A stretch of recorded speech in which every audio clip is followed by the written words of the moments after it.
our focus of the webinar today reflects where we have place-based work. We also convene a national network of nonprofits who work with food companies to accelerate sustainability in Canadian agriculture in different ways, to build capacity in our community to do this work well. So that's a little bit more about us. We know through this work and through conversations with many of you on this call that 2025 really tested Canadian agri-food sector. There was a lot happening. For those of us who work to strengthen the sector's competitiveness and longer-term sustainability, which I imagine is most of you on this call joining today, we know that there are very clear decisions and tough decisions sometimes about balancing considerations for economic competitiveness and environmental sustainability, and thinking about both in the now and then also in longer term planning. So that's why for many of us here, the concept of resilience is really top of mind, because it illuminates dimensions of both economic and environmental aspects to business operations. So that's really the focus that we have today in this conversation. As we started the new year, we look forward. We really want to kind of dive into what does this mean practically to talk about resilience and sustainability in food businesses. So I'm joined today, and I have the great fortune of having three food business colleagues on this call, and we're looking forward to this conversation. So I'm joined by Taylor Stanley, who's the Director of Impact Strategy at Riverside Natural Foods, which is an Ontario-based food manufacturer of the MadeGood organic snacks brand. I also have Jean-Sébastien Doré, the Production Planning Manager of Brasseurs du Nord, which operates Boréale Brewing in Quebec. And I have Laura Fabino, who is the Environmental Advisor at Metro Supermarkets, which is a leading retailer in both Ontario and Quebec. So three diverse perspectives, and we think this will be a really rich conversation. The format will be, we'll start by opening the floor to each of the speakers, and they will share more about sort of their business and their perspective. And then we'll move into a panel discussion between the speakers. And then we will have an opportunity for questions at the end. So as you're listening, if you have questions or things that you'd like to discuss at the last part of the webinar, please feel free to type in the chat in either English or French, and we'll open up to questions at the end. So thank you. Without further ado, let me pass on the microphone. So we're going to have each of our speakers share more about the company that they are representing, their role in the company, and elaborate on what does being a resilient supplier mean in the context of their business. So we will start with Taylor and then move to Jean-Sébastien as perspectives from food manufacturers. And then we will shift to Laura for the perspective of a food retailer. So I'm going to pass this over to you, Taylor, to kick us off if you want to jump in the microphone. Yes, thank you. Can you hear me? Yes, we can. Okay, I saw a note from Vlad for minding our speed, so I will do my best. I'm also a faster talker, Stacy, like yourself. So thank you very much for the opportunity to represent a food manufacturing company based in Ontario that really is trying to be a more responsible business and also at the same time support the sector, the broader ecosystem that we're connected to. It's almost, I think, impossible not to do both. We really do at Riverside see ourselves as part of an interwoven system up and down the supply chain. And as Stacy mentioned, my role is leading our impact strategy, our environmental and social impact as we grow as a business. And we've been very fortunate to have quite a bit of growth over the past few years. Many of you, I would be surprised if any of you know Riverside Natural Foods. We are better known by our flagship brand, MadeGood. You may have seen these around. We started with granola bars. We've expanded into cookies, crackers, and other healthier for you snack products. And since I joined in 2021, my role has really been focused on supporting the business to professionalize and formalize our sustainability initiatives, which we now kind of refer to as our impact at Riverside. We are a purpose-driven organization, privately held, founded by three siblings that still are in the office every day. And our purpose at Riverside is to inspire a healthier and more compassionate world where access to good food is a reality for all. And we can't do that alone. As I mentioned, the perspective that the founders have brought to this business regarding that interwoven approach is really that has been uh, the driving force in allowing time, energy, resources to be spent on engaging with partners across our supply chain. But for the context of this conversation, specifically upstream with our suppliers, and I guess over the years, the way that they've done business, specifically one of the founders, Salma Fodavat, she leads our procurement and sourcing efforts, and her approach to partnership is one that is really grounded in genuine, authentic, more than transactional relationships, and that has really allowed for us to facilitate these initiatives that are improving resilience for us. So it's all about getting closer to the soil for us, supporting the farmers that are on the front lines of climate change, learning more about what risks and opportunities exist, and knowing what we can do, knowing that we are not farmers, we are food manufacturers, staying in our lane, but also taking the opportunity to learn as much as we can. And one of the things I think that has really been helpful over the years is just language, normalizing different types of words and conversations. Life cycle assessment is something that we'll probably talk about a bit on this call, and that's really just understanding what the environmental and more and more now the social impact is of a particular product or process, considering raw material extraction all the way from the soil to transportation to manufacturing, further distribution, and then the use of the product, if there is one, and the end of life, what happens there. So that kind of life cycle assessment language is something we've been starting to normalize over the years and having discussions with our partners about can they measure the impact? If they can't, can we do it together? And really trying to understand what our real footprint is the baseline, and from there we can set reduction targets and start to do some really exciting and hopefully inspiring stuff. So I'll pause there for now, and looking forward to the rest of the chat. Thank you, Taylor. Vlad, want to check in. How are we for speed? Okay. Taylor and I, we're both fast talkers, so we'll try and be mindful of our speed for Yeah, I translation. forgot about that for the last like 3 minutes, so I'm glad it was okay. Thank you. That's okay. Thanks, Taylor. Okay, Jean-Sebastian, might be easier for you. Let's pass the microphone for you to explain the business you're working for and your role, and what does being a resilient supplier mean in your company? Hi everybody. So my name is Jean-Sébastien. I'm the leader of the supply chain, all the production at les Brasseurs du Nord. So Brasseurs du Nord, it's in the brewery market. So it's the largest microbrewery in Quebec. So you might know with Boréale, it's the mother brand. So it's found in 1987. And we're proud to be the first amber beer in Quebec. So for us to be a resilient supplier, as the brewing category, it's a very decreasing like every year. So for us to be keep at the head of the market, so we have like a good DNA for R&D innovation. So we manage over 30 different beer permanently, and we create like a two new beer every month, every year. So you understand the complexity of managing innovation like this. But for us, it's part of the game to be ahead of the market. So for me, for as a supplier, supply chain manager, fill rate, it's like a main importance for the team.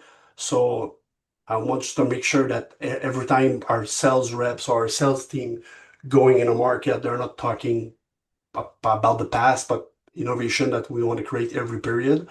So that's what we want to be. That's where our goal is.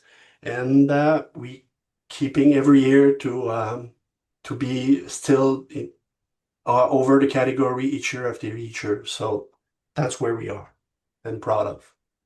Great.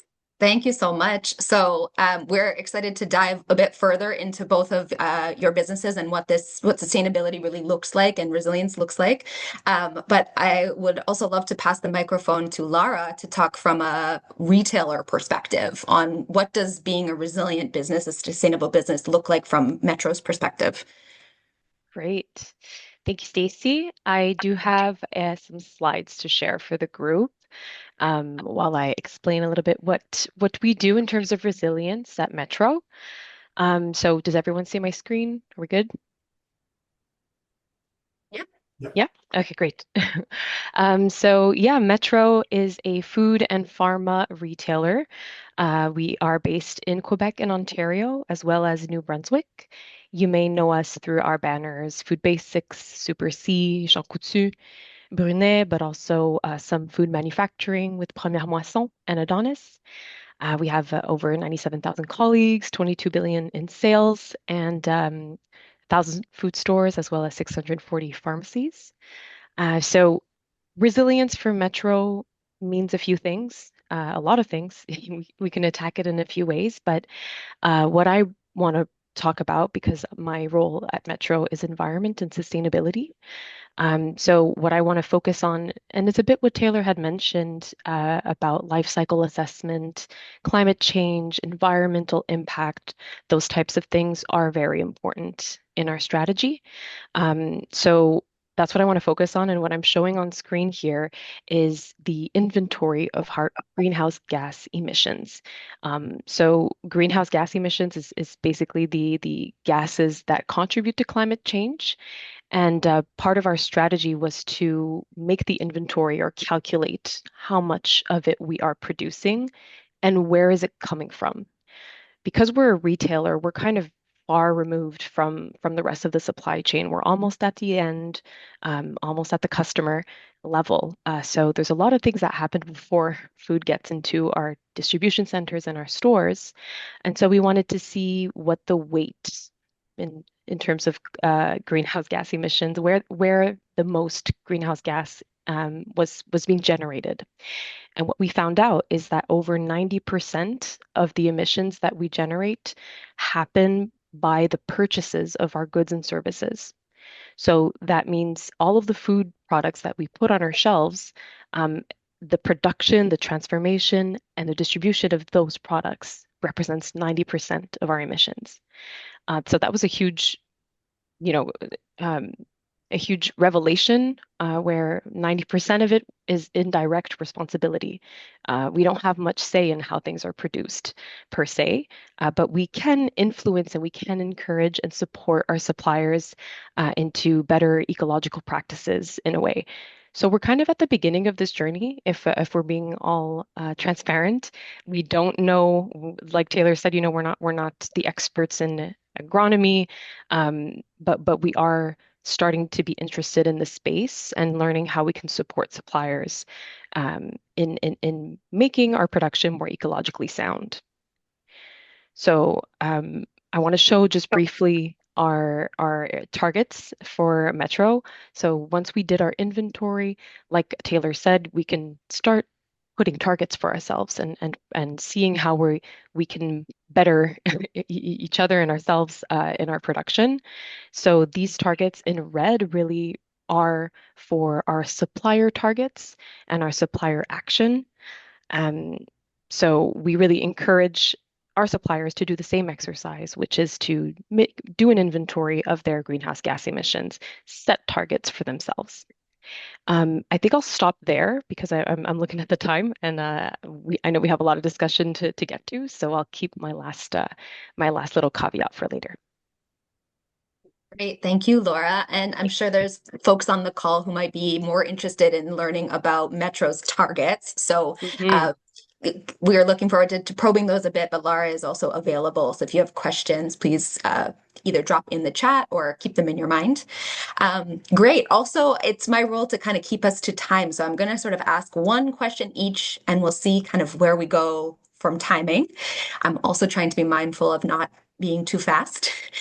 We will start with Taylor. So, Taylor, can you speak more to how Riverside has maybe changed or evolved in how it is working with its suppliers with resilience and sustainability in mind, and specifically how you think about data? So you had mentioned sort of getting, a better sense of life cycle. Can you speak more to sort of the information and data ways of working that you are asking for in your supply chains? Yes. I mean, it's all it's all about data. I can, share from being in a for-profit corporation. We're still a business that is driven by our purpose and strive to do more than just make a profit and adhere to our triple bottom line, people, planet, profit kind of dynamic.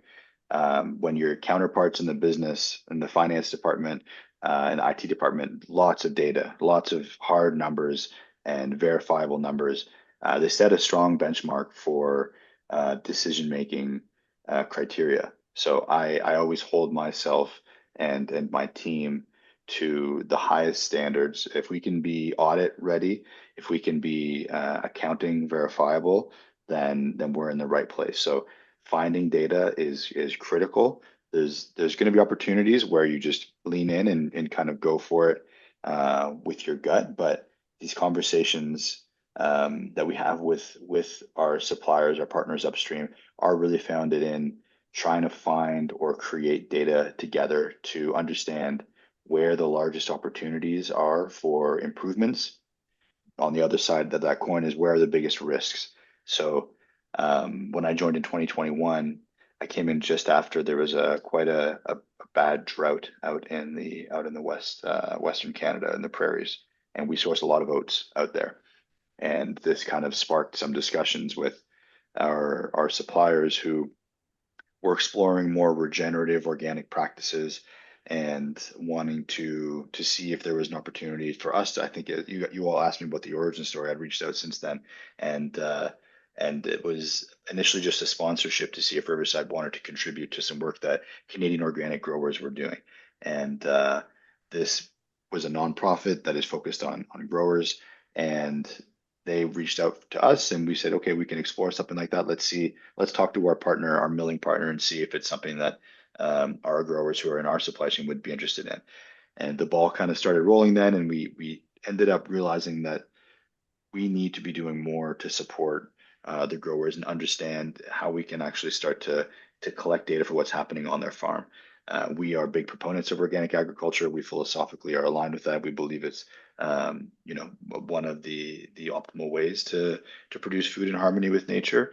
But there's that's easy to say. It can be difficult to prove. So part of I would say the foundation of the data gathering for us is aligned with what Laura had shared with greenhouse gas emissions and measuring that. That's, I believe, the most quantitatively mature domain of impact, environmental impact. And so that really doing those measurements for us set the baseline. But for example, if we want to understand what is the greenhouse gas contribution of 1 ton of oats that we bring into the facility, we don't have that data directly from our partners. There are databases out there, life cycle inventory databases that exist. You can go find the best approximate emission factor for your ton of product of whatever you're looking at, but it's not. It's certainly not specific to our supplier, and it's not even specific to our production system being organic. So for us, really the big first step is always how can we go out and get a real snapshot of what our actual the crops, the actual production inputs are for our crops, and then take a look at that, identify the hotspots across the farm system, and support those experts, those agronomic experts, to really come in and provide solutions to the farmers on the ground. So the Regenerative Organic Oats program is what was born of this collaborative initiative. This is with Canadian organic growers, as I mentioned, Nature's Path Organics, who is a competitor of ours on shelf, which is, for me, one of the most exciting things about the project, pre-competitive collaboration for the greater good and supporting farmers and crops that we all need. And Bay State Milling is formerly MGM Seed and Grain in Saskatoon is now Bay State Milling, and they really support us in giving us access to their growers, and just being a great partner and facilitating that connection from the manufacturer to the farm. So that type of approach we've taken with our chocolate partners in Peru. We're looking at a few other partners around the world, and we really want to scale this kind of playbook for how to do real impactful projects that support local communities, gather great, robust academic level data, and then generate exciting projects over time to really mitigate those negative impacts. So that's a bit of a 101 for how we think about this at Riverside. Thanks, Taylor. Is it fair to summarize then that looking at your supply chains from an environmental sustainability lens is part of assessing risk that contributes to your business resilience, because you're trying to think about factors that might influence operation related to the environment, such as growing conditions? Like, is that how you see those things all connected? Yeah, it's a good question. I mean, I think you could be the most profit-focused business who doesn't care about environmental or social impacts whatsoever, and your business would still benefit from your supply chain would be more resilient by really just identifying where things are coming from. I've been surprised by the amount of instances I've heard of where companies do not know where their stuff is coming from. Maybe it's coming from a distributor. After that, it's a black box and they have no clue. So you layer on the considerations for an environmental and your social impact as we care about, and yeah, you need to really dive deep, get to the soil. If you can find out where the soil is for where your ingredients are coming from, you're already in the 90th percentile, I think, for companies of really knowing where things are from, and then you can start to do the work to really secure your supply and improve resilience across the board. And that, to get there, requires relationships, requires conversations, requires investments in time and energy, and that starts from a board level and executive level buy-in and philosophical alignment. So you may have to do some internal wrestling first before you're able to go out there and start prospecting. Thank you. So, Jean-Sebastien, curious to bring your voice in. As you mentioned, the Canadian brewery sector is operating in increasingly competitive landscape. Cost of inputs and production are increasingly a consideration. You are an expert working on supply chain and making sure you have supply chain resilience, ingredients being an important part of what you're trying to do to build into the business.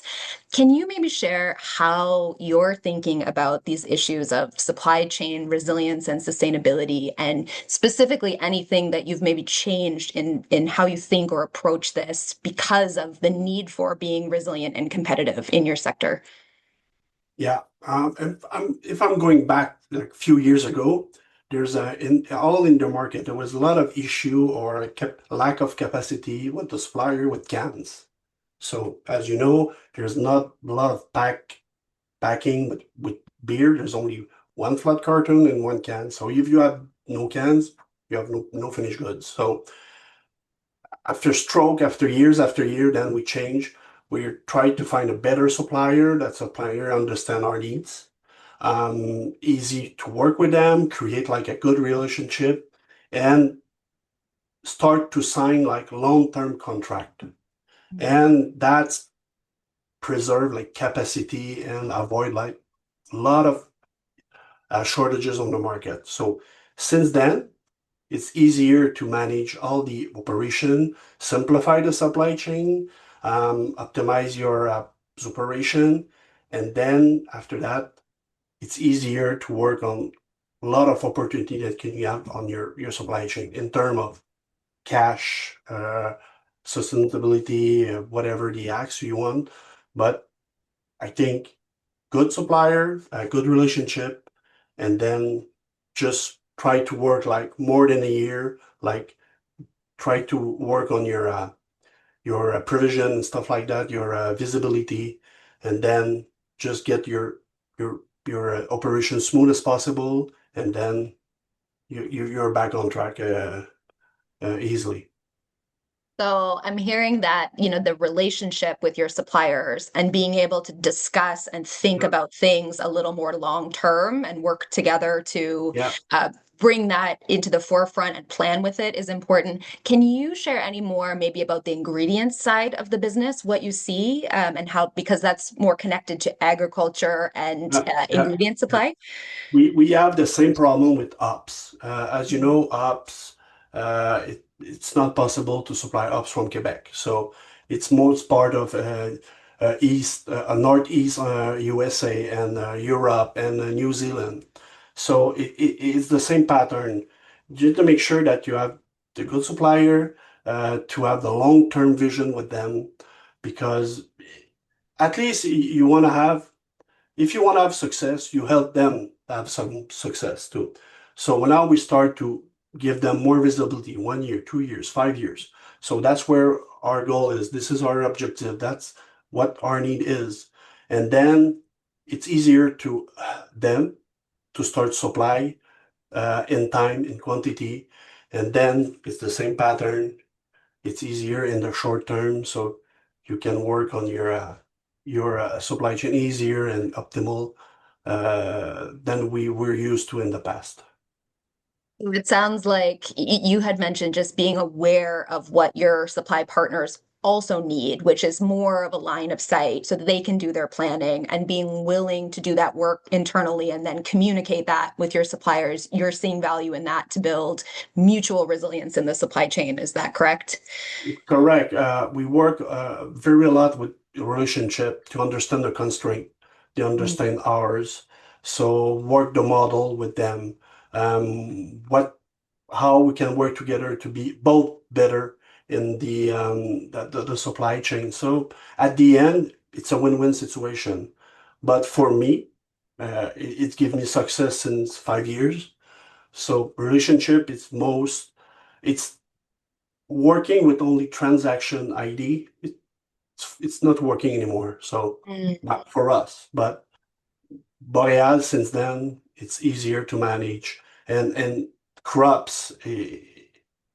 Per crops by ups was a very difficult segment of the supplying. So since then, honestly, I don't have any issue. And at the end of the year, everybody's happy. So Great. Thank you. That, both Taylor and John Sebastian's perspective is very operational within their supply chain. And Laura, I want you to come in here from the retailer perspective, because in particular, you are working on like a higher level perspective around longer term environmental resilience. So what capabilities, in addition to what Taylor and John Sebastian shared, do you see as increasingly important for food businesses to meet sort of more of those medium, longer term environmental resilience goals that Metro is developing? And also, what do you wish food businesses better understood about working with retailers like Metro on these longer term resilience and sustainability goals? Yeah, so I can start by stepping back a little bit from what we talked about earlier, which was the climate change goals. But at Metro, we have a lot of different, environmental or sustainability goals that aren't just climate change related. And we have a supplier code of conduct that we wrote out, which I think we're going to put a link in the chat. Our supplier code of conduct is kind of our golden standard, I guess, for suppliers that we want to work with and do business with. So it's a bunch of different caveats of different areas, like animal welfare. We have biodiversity. There's also workforce. There's a bunch of different things, and this supplier code of conduct each year is kind of put into a form that we send out to most of our suppliers. And if you haven't received it, but you are a supplier of Metro, it might be that you're in another wave of a solicitation. So that we're soliciting you in another time. But essentially, what we want to test is how many of our suppliers are compliant with this code of conduct. Within that code of conduct, we do talk about climate change, and we do ask, do you do life cycle assessments, or do you have someone on your team that measures greenhouse gas emissions and things like that? But there's other sections, and what's becoming increasingly important for Metro is to make sure that the suppliers that do receive that email respond. It is difficult because we know that you might not be getting this request just from Metro. It might be coming from a lot of different areas, a lot of different questions, and you do have to have the time and the resources to fill it out.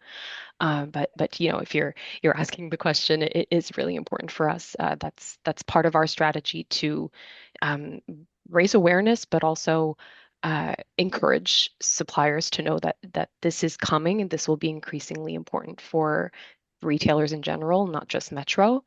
Um, so that's the first thing to kind of zoom out. But the second thing, if we zoom back in, and I don't want to repeat what Taylor had said, but it is pretty similar in the sense that measuring your impact is very important.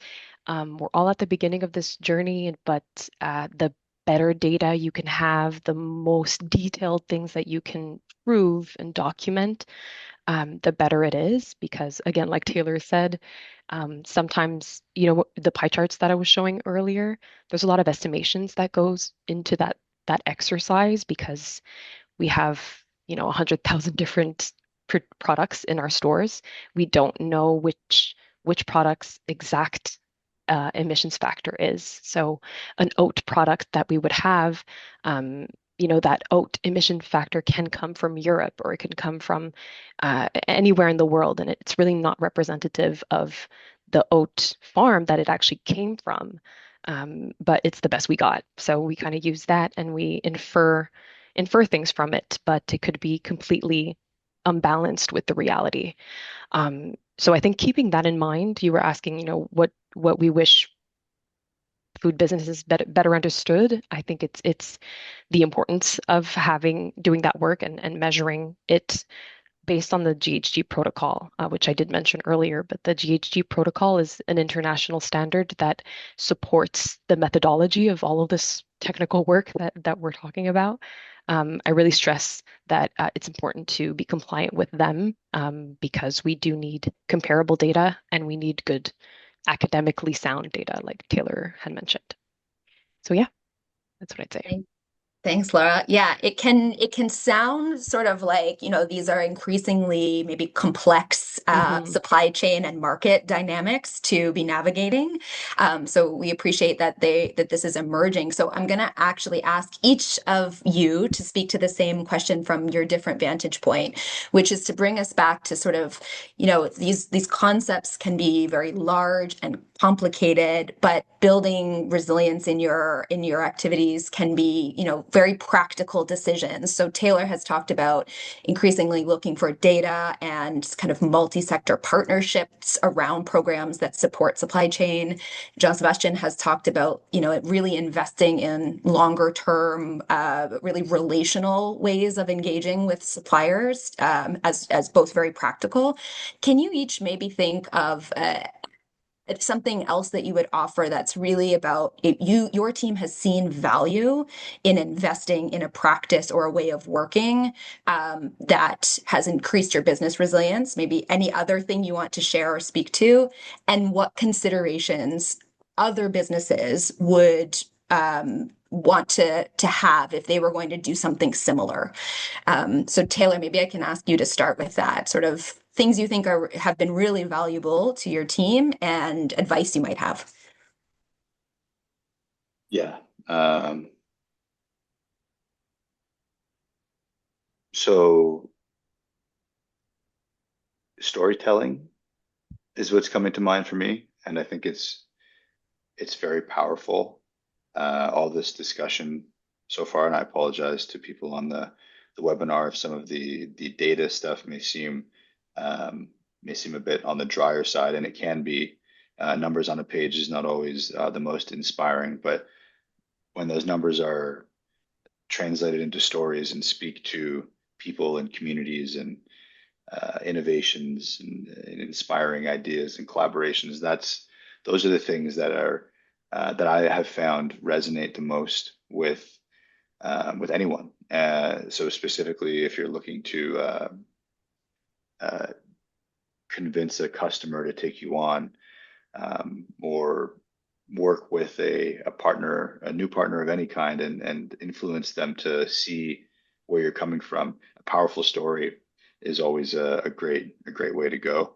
And from a business growth and improved resilience perspective,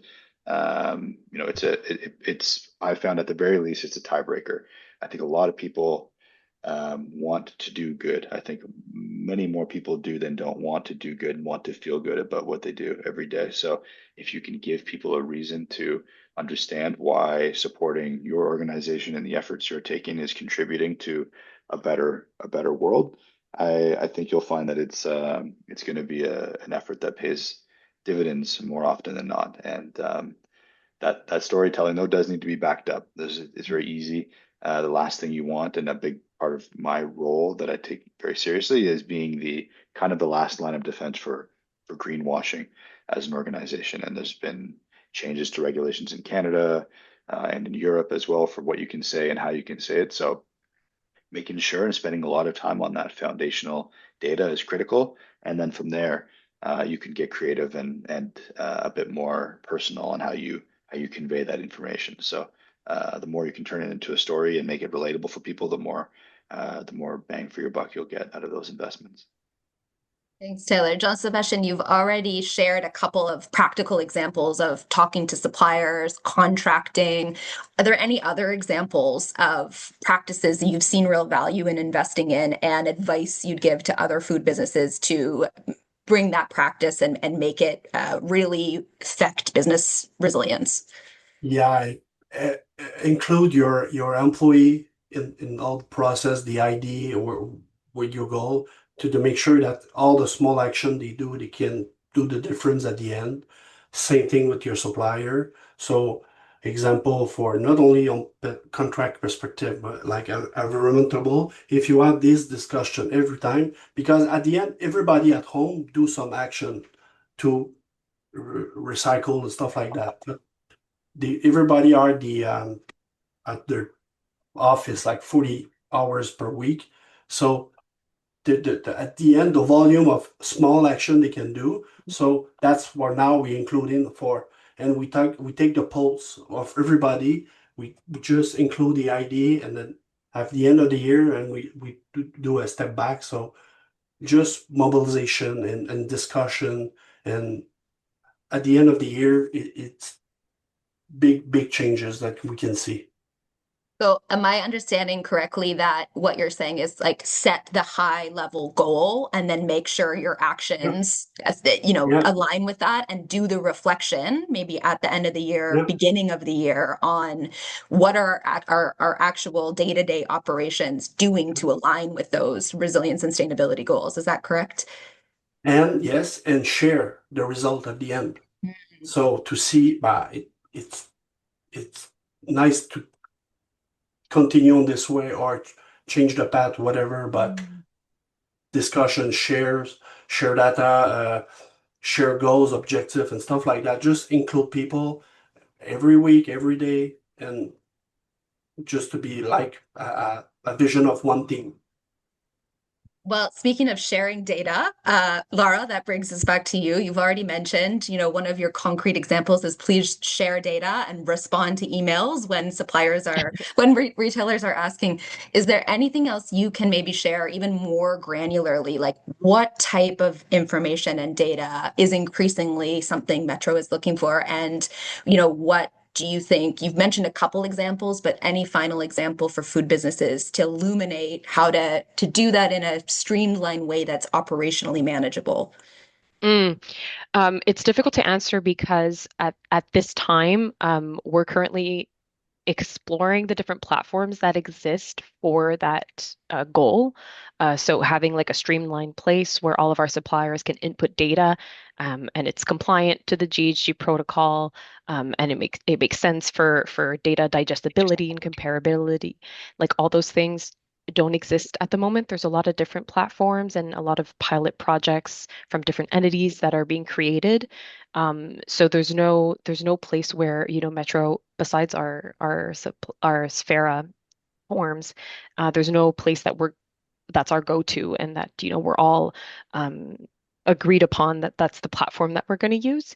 But we're in those conversations, though. Like we're part of CANZA. CANZA is another organization that is the Canadian oh agriculture no Canadian Association for Net Zero Agriculture, and a couple of other things here and there. We're part of those conversations, and we're there to share what a retailer needs to know, and it's such a big amount of data that it does need to be like digestible for us. Which brings me to what I wanted to answer initially to your question was, I think collaboration, as cheesy as it sounds, in this space is like essential. We didn't do this, inventory overnight. It took years to get here. It took a lot of conversations with not just internally, I really mean externally with experts, but also, peers and food businesses. We all are sort of in the dark. This is all very new.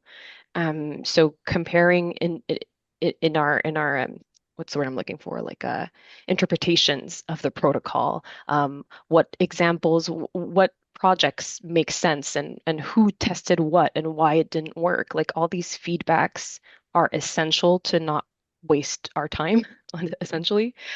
So there was a last slide I wanted to share earlier, but I'll just say it verbally. If you're new to this space and you don't know where to start, I would really urge you to reach out to your producer or industry associations. For me, that would be the first step, and that's what we did with the RCC, the Retail Council of Canada. I think they're your first kind of body of or entity to reach out to and say, hey, I know um, there's a lot of things that we can do. Where do we start? What are my resources? What can I do? um, I'd really, I'd really hope that's what you take away as well. Don't hesitate to ask questions. There's no dumb questions. Yeah. Thanks, Laura. Well, speaking of questions, I'm looking at the chat, and I want to make sure in our final 10 minutes we have time for our listeners to ask their questions. So I see a question from Laurence Pelletier. Do you want to jump on the microphone and ask your question and maybe direct it if you had someone specifically you were hoping to hear from? Yes, thank you, Stacy. It's really interesting, and thank you, all of you, for all the great discussion. My question is a bit technical, so it was around when you do your inventory, yearly inventory GHG emission and reduction. Do you include the flag Scope 3 emission? And if so, do you account for soil organic carbon changes over time? And I was asking the question, but Lara, you kind of jump in a little bit in the answer, also saying that you are in collaboration with Kenza, where I suppose that Kenza is a project developer, and you then can share the reduction and removal associated with the regional practices that will be created by the Kenza project, the Kenza initiative. But I was curious if at this moment you are measuring the soil organic carbon, or you are estimating the soil organic carbon for your GHG inventory. Thank you. Thanks for your question, and I hope I'll be able to answer at least partially. I'm not the person who creates the inventory at Metro, so if my answer is not satisfactory, I'll pop in my email in the chat, and anyone that has questions on this, we can definitely redirect to my greenhouse gas manager, and he'll be able to give you more information on the specific calculations. But if I think I understand. So yes, we do have flag scope 3 emissions, and we do measure them in that way. If we take into account the land use change and land use of soil over time, it depends on which emissions factor we're using. So we do have like the emissions factor flag and non-flag for a banana, for instance, and for those on the call, if you're interested, FLAG is an acronym for Forest, Land, and Agriculture. It essentially wants to measure the emissions that were like natural or biogenic in the soil and in the natural processes of producing the product. And then non-FLAG is everything else. So like the tractor, the distribution, the energy that was used, like all of the non-natural or non-biogenic um, it, emissions. So uh, flag is difficult because it is so specific. And we have difficulty, Laurent said, I think to answer your question, like we can't really isolate, okay, in this producer, this supplier for this product, they did this year, so that changes our emissions factors to this. That's kind of the not the issue, but the yeah, I guess the issue and the barrier that we have currently to take that into account. Technically, we do want to. That's part of like the GHG protocol, but it's really a question of like acquiring that data and integrating it into our measurements. Yeah. I hope that answers your question, and feel free to reach out if it did not. Great. I see Laura says thank you. We have another question from Jean-Michel. Jean-Michel, do you want to jump on the microphone and ask your question and direct it if there's a specific speaker you wanted to hear from?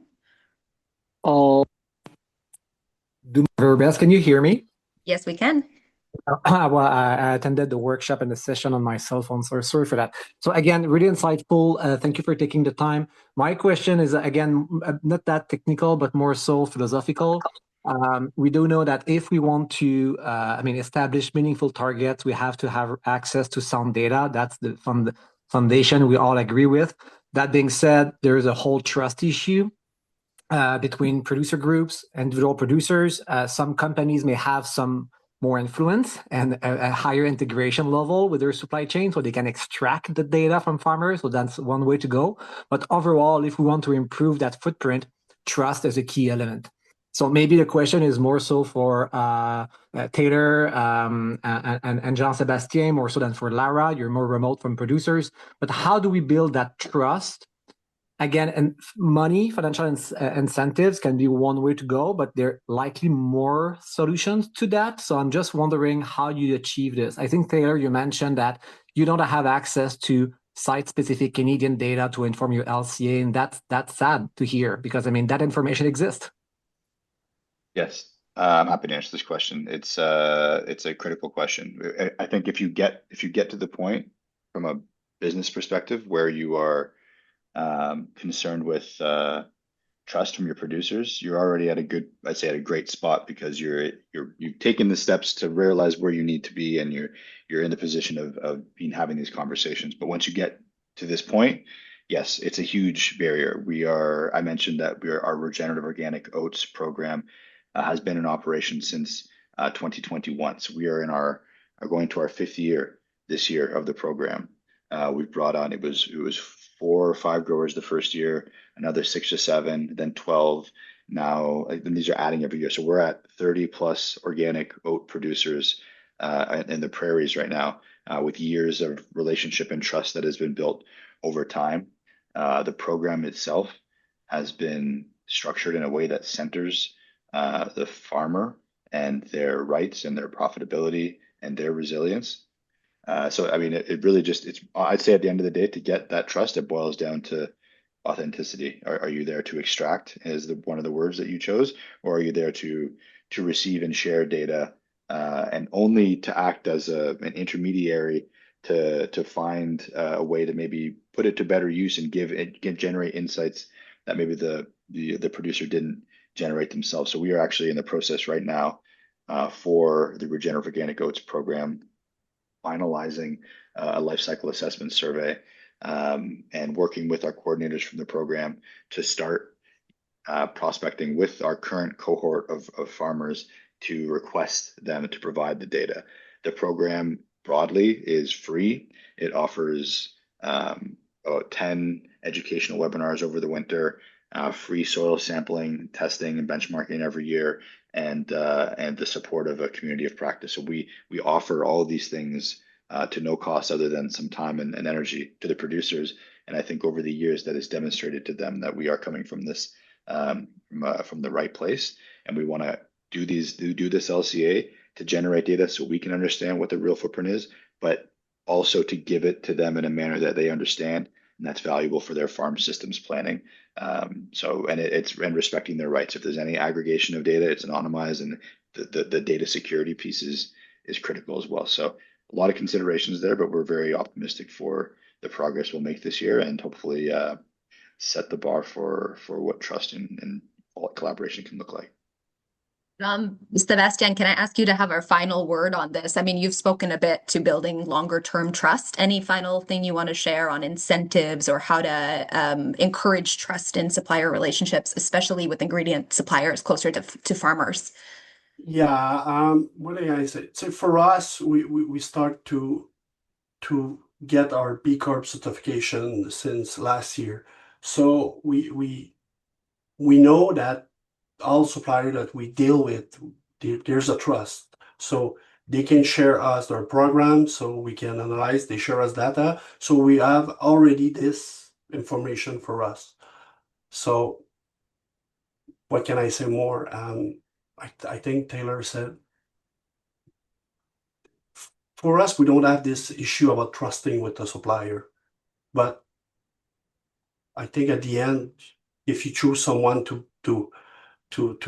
build a relationship with, you already have this answer on your hand. So Right. Yeah. Thank you. Thank you so much. I'm mindful of time. We're at 1:00. Thank you so much for our speakers, to Lara, to Jean-Sébastien, to Taylor, for your time. We had a really rich discussion around the really components of resilience, looking at data across supply chain, really being conscious of relationships. FoodBridge periodically convenes as part of our contribution these types of conversations. So there'll be a survey that goes out. We hope you respond, and we hope if you want to join our newsletter to find out more, you will click yes. And you'll hear more information about future events like this. But with that, I'll just say thank you again. I hope folks are motivated, and thanks for joining us.